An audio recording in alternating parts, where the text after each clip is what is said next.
Les préparatifs de l'organisation des obsèques du prophète de l'Éternel et fondateur visible de l'église Bon Nouveau Message, KCC Von Bontrin, cet homme de Dieu, sera inhumé le 29 octobre prochain au mont Matangui dans le Congo central, qui est d'isoler les Mpungufwa Fiduswa Isaac.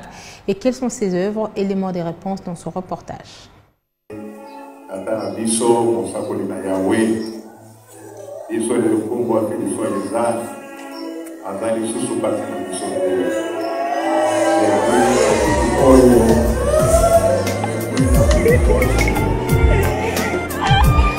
L'église Bon Nouveau Message KCC pleure son fondateur visible, le prophète d'Isolé Mpungu Afiduswa Isaac.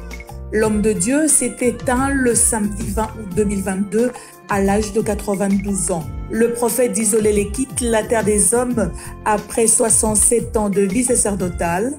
Dès l'âge de 25 ans, le prophète, alors à la recherche d'un emploi dans le territoire de Sekebanza au Congo central, eut des apparitions du 8 au 13 mars 1955. Depuis, il prêcha sans relâche la parole de l'Éternel, basée sur la crainte de Dieu, l'horreur du péché, l'humilité et l'amour du prochain.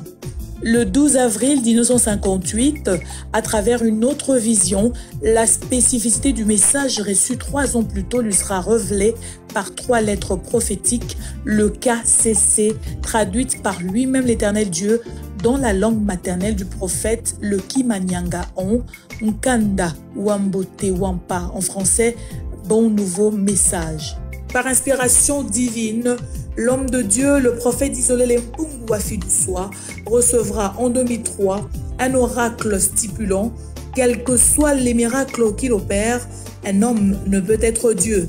Avec cet oracle, l'Ebenem se démarquera désormais des autres religions par le monothéisme radical, c'est-à-dire la croyance en l'unique vrai Dieu Yahweh. Aujourd'hui, l'église Bon Nouveau Message Ebenem KCC est implantée partout en République démocratique du Congo. Elle possède des extensions en Amérique, en Afrique et dans quelques pays d'Europe. 2 ans avant sa mort, le 1er mars 2020, le prophète d'Isolé avait intronisé son fils biologique, son éminence d'Isolé Mpungu Isaac, pour lui succéder à la tête de l'Ebenem.